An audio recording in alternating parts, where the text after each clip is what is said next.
up, Smith. You have been challenged. You will go to the Philippines. There you will be given 5 tasks. Should you fail one of these tasks, we will make you do something really horrid. The more you fail, the more unpleasant it will become. You have 5 days. Is that a frog? Oh, it's a leaf. Get going. This is the Philippines, and it's perfect for travel sick. Why? Because the whole place is utterly bonkers. This is the country, after all, that allowed Imelda Marcos to spend most of the national budget on shoes, and where they've recently taken to kidnapping tourists and cutting their heads off. In fact, if you throw in the crazy way they drive these jeepneys, it's about as dangerous as going for a dip in Michael Barrymore's swimming pool. But personally, I can't wait to see what challenges they've got in store for me. First things first, I've got to meet my fixer.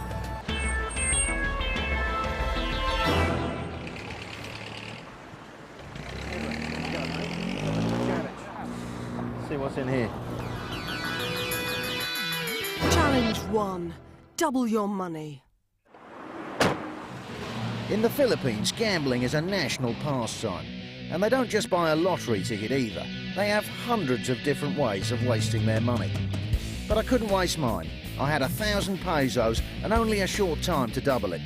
Henry took me to a town outside Manila so I could place an unusual bet.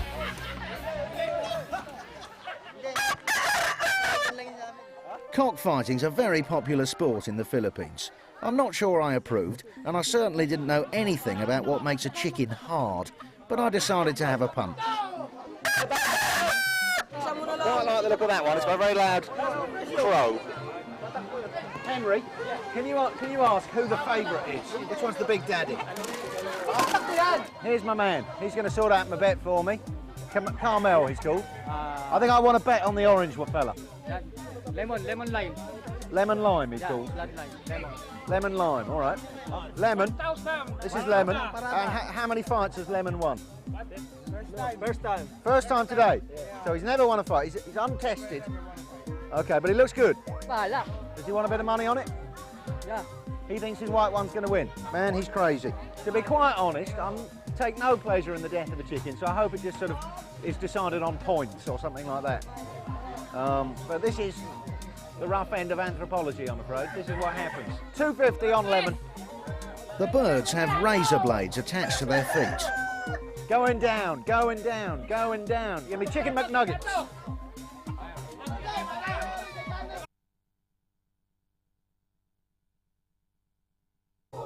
Yes! Look! It's all lemon so far. It's all lemon. Whee! That was like a first-round knockout. Lemon chased him out. Surely, is that a result? Is that a win? Well done, Lemon. Cockfighting's not quite as bloodthirsty as you'd imagine, actually. The other cock has just run away, quite sensibly. It is, in every sense of the word, chicken. Lemon, lemon. Here's my money, 250. Thank you very, very much. On my way to doubling my money. I know roosters, man. They say there are 2 types of Filipinos. Those who go to church on Sundays and those who gamble on Sundays. And this place, the little town of Rodriguez, is like a compendium of games. They play a local version of pool with discs rather than balls. I'd always fancied myself on the green base, so I had a flutter. One game, I have to bet, don't I? At first, I struggled to master the technique, but soon the lessons of my wasted youth kicked in. Now the joking's over. Or it would have been if I hadn't covered myself with talcum powder. Now you're in trouble, son. Last chance. A lot of pressure on this one. I'd beaten the local hero. Oh, thank you very much, Playboy. That's 250 pesos for Smith. Go on, Playboy. Yeah, it's all there. 250 for Smith. Unlucky, Playboy. Give us a G. G. Give us an R. R. Give us a U. U. Give us a B. B. What's that spell? Rum! Boosted by the support of my young fan base, I headed off to take on a more unusual gambling pursuit. This time, it was spider fighting. After my tremendous performance in the table pool, I was very confident, so I splashed out 500 pesos on a little white spider. If one eats the other, obviously it wins. But if one falls off 3 times from the stick, that counts as a technical knockout and you lose. The white spider was off to a cracking start, jabbing and biting at the black one. Easier is a counter puncher, the brown one. It just stays there, locks on with the back legs, and then fights with the fangs in the front one. That one's taking a very defensive stance, strapping several of its legs on. Go on, my boy, go on the white fella. Go on the whitey. No, don't run away. Go on, son, knacker him. Yes. Don't run away, don't run away. Oh, dear. Come on, white man. The white one's doing all the work, but it's just meeting a wall of pain. Oh, man. It's a disaster for Smith. Brown is beating my spider. Has now been enveloped in a cocoon. The spider fight is over. It's come to a brutal end. That is now being wrapped up for laters. I bet on the wrong spider. This is what is left of my spider. It was bitten to death and wrapped up in a cocoon of silk, a gossamer-like coffin. Well, after that debacle with the spiders, I'm a long way from doubling my money. But I wasn't finished yet. My next bet would be on the Filipino version of poker, but that didn't take place until night time, so I decided to open my next challenge. Challenge 2. Drink a dwarf under the table. Hello, good evening. I'm Edward. Welcome to Private House. Thanks. Let's go at the bar. I was shown into the Hobbit bar, which seemed to be rather short on staff. They'd lined up Edward, a local drinking chap. It's for you. And it's for you. Welcome. Okay. I should point out before this challenge gets underway that I'm not much of a drinker. The occasional pint of cider is about my limit, so I certainly can't handle this. I'm not feeling very well anyway. Okay, enough excuses. Are you ready to challenge? When you're ready, ref. 1, 2, 3, go! The little man was off to a flyer. This is gassy beer. It's like swallowing a belch.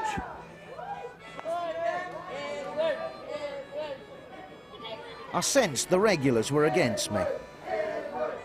He can't finish it. I'm going to catch him up. It's the tortoise and the hare. It's classic. Oh.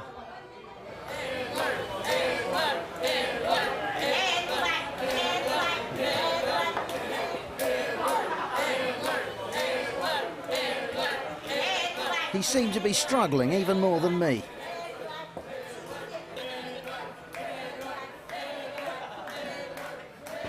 With victory in sight, I battled on. It's gone in, but it's come out again. Oh, he's vomiting. Smith surely is the winner by default. He can't carry on.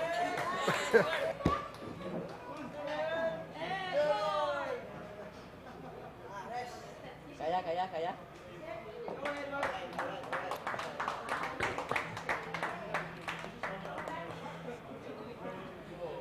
He's not going to finish it. Oh, my stomach is convulsing like a python. Oh, it nearly came up again. I can't emphasise how gassy this is. And then suddenly, he hurled a bolt of vomit that would have made Bilbo Baggins proud. It was all over. That's it, I've won the challenge. Oh, it's a Kazi.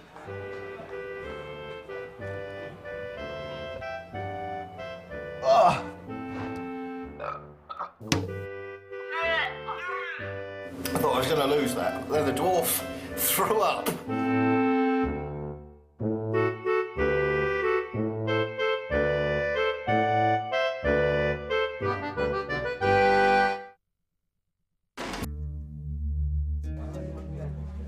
Most of the Philippines is devoutly Catholic, and each Easter religious fanatics crucify themselves. Astonishingly, they even use real nails, which are hammered through the palms of the hand to imitate Jesus' suffering. We headed back into town because I still needed to double my money by betting. My stake was back where it started, and I needed to make 2,000 pesos, so where better to go than a funeral? When someone dies in the Philippines, it's traditional to hold a wake. But unlike in Ireland, where everyone gets pissed and talks about what a great bloke you were, here they gamble. It's actually illegal to play cards unless there's been a death. This is where all the gambling's taking place, and in here they're doing the mourning. Just go down and pay our respects.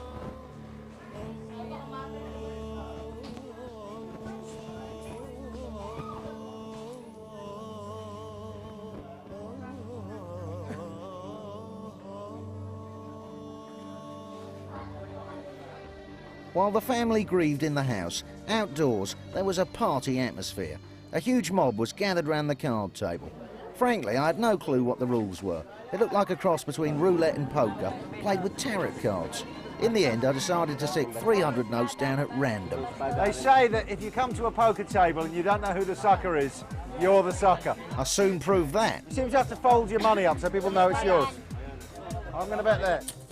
Not entirely sure what I've just done, but it was the one with the most swords on it. There goes my money. There goes 100 pesos. 17. My hard-earned wages. I was spending money like water. I'm going to go down here because that's where most of the action seems to be going. I have 100 pesos there, mate. 100 pesos, mate. If I lose this one, I'm already lost half my money. So I need a result.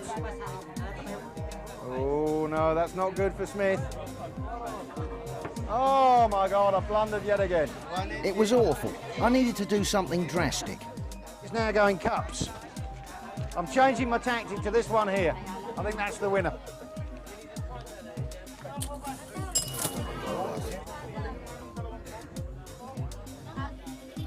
We're really looking for low cups to come up. That's not a good card. Here we go, here's some action, and it's cups. That's a good card for Smith. Let's have a cup, let's have cups. That is a good card. Yes! Smith has won. 1,700. It's a fantastic result. I've just won 1,700 pesos, which with the 500 I've got left would mean I've more than doubled my money. 500, 1,000, 1,500, 600, 700, 800, plus the 500 I had. I've won my challenge. Thank you very much, the Philippines. Flushed with success, I treated the players to a round of whiskies, said goodbye to my dead host, then headed off to the bus station, as our next mission would involve a bumpy trip up country. Challenge 3. Catch a greased pig. In England, they hunt foxes. In America, they hunt deer. But in the Philippines, on a festival day, they hunt a piglet. However, it's not quite as simple as it seems.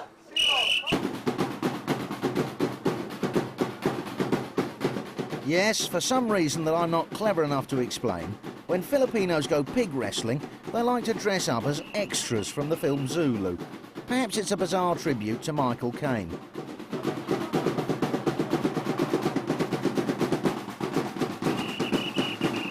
The black dye on their skin is actually a sort of tar used for fixing punctures, which sounds painful to wash off. But I thought, what the hell? Yup, you may notice a rather fat-looking Zulu near the back. Well, there goes that rumour about black people being good dancers.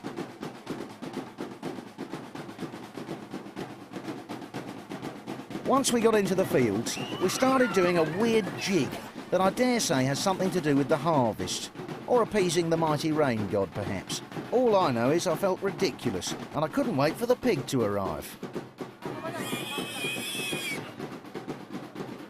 To make the little fella harder to catch, he too is covered in grease, making him slippery as a bar of soap. Then he was ready to be chased. It was utterly exhausting. Every time I made a lunge for his back legs, they'd simply slither out of my fingers. It was far too quick for me. I was about to give in when I gave it one last heroic effort.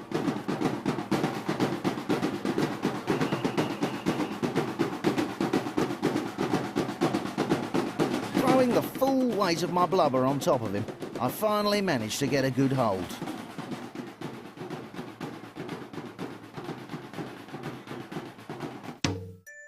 I think that challenge ended happily for all concerned. I get a victory. Little piggy here is perfectly unharmed. He's sitting very docile in my lap. I'd love to take you home to London with me. With Gord. Absolutely. Challenge 4. Bomb the Philippines.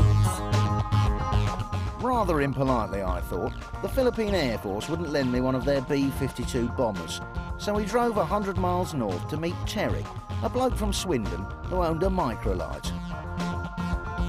He used to be in the RAF, and my shaky nerves were calmed somewhat by his authentic Biggles moustache. Christine. But as for his vehicle, that looked like a death trap.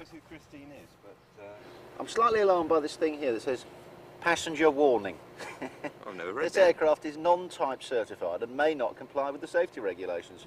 Do first-timers normally soil their trousers? I've never had anybody who's soiled their trousers yet and has owned up to the fact. Right. OK, Alrighty, good enough. this is a much harder challenge than I thought it was going to be. Essentially, this is just like a board with a propeller on it. All right, Terry, let's do it. Alrighty. Let's get me bombs. Here are my bombs.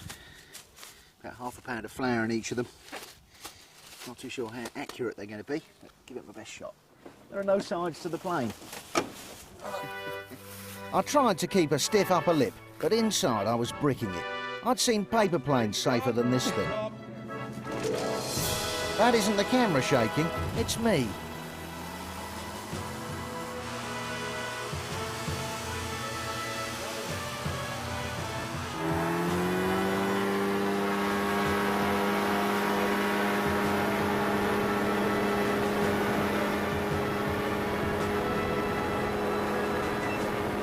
Once we were airborne, I was told to keep a lookout for the target area, a big X on the runway. But before we got there, we had to make a circuit of the field. We wheeled round unsteadily, with the whole plane being tossed from side to side by the breeze. Then finally, zoomed in low. Bombs away!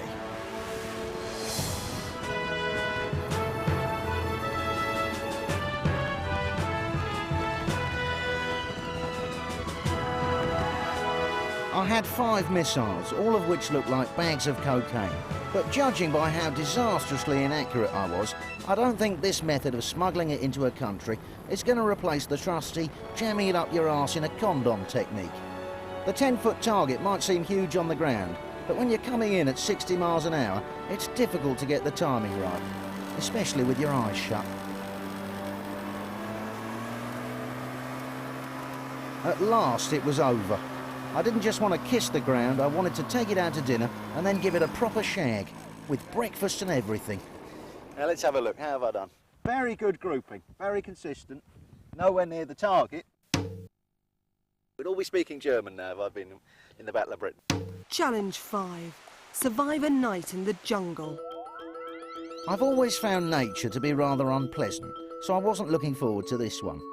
Even though the towns in this part of the Philippines aren't exactly Venice, I would have paid good money to hole up in one instead of venturing out into the heart of darkness. But I get paid for this, so we drove to the rainforest, and rainforest it was. There was a typhoon blowing up from the South China Sea, and it was due to hit right above the jungles I'd be staying in. Luckily, I had an expert guide to make sure I didn't die in there. His name was Pepito, and one of his earliest memories was watching Japanese soldiers have their heads cut off during the Second World War. Not that man is the most dangerous creature in these woods. No, they're filled with snakes, spiders and scorpions, all packing enough poison to put you in a wooden box. I wasn't taking any risks. Just going to use my machete. Admittedly in a very effeminate way, but quite effective. As we trudged through the humid jungle, I realised how underprepared I was. 3 things I could have brought. I brought cigarettes. It's far too hot even to smoke.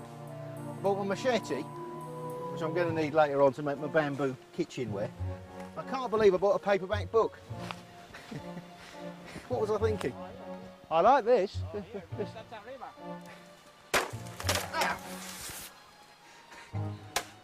First, we had to build a shelter. There you go, Pepito. I'm doing marvellously well, aren't I? He makes it look so easy. It's very irritating. What's the easy way, Pepe? The issue is just like your feet. That's easy. Good. This only for one man bed. Yeah, one man's bed. That's all we want. All right, here we go. I've got some ground vines. I'm a real backwoodsman. Ow! An ant bit me really hard on the tit. Right, let's smoke these fuckers out. I'm now declaring war on anything alive in the jungle. Never ever come to the jungle. You can't drink the water and everything eats you. Look at my mattress. It's made of wet leaves.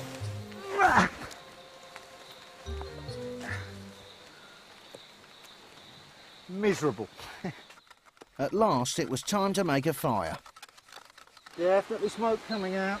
The branches were damp. Thank God for my paperback book. Literature wins. The pen is mightier than the sword. I wouldn't normally recommend making a fire in your own bed, but I think in these circumstances it's forgivable. With the fire complete, Pepito disappeared into the night, leaving me alone with my thoughts and about 1 billion insects. The jungle is a very noisy neighbour, but the worst enemy are the ones you can't hear. The ants are all they're just making a meal of me now. I'm trying to rise above it at some sort of Zen level. What have I ever done to ants? Well, whatever it was, they got their revenge that night. I looked like a pincushion by the time morning came. But at least I'd won, making it Smith 4, Philippines 1. It's a good job this challenge wasn't sleep in the jungle, because I didn't get a wink all night.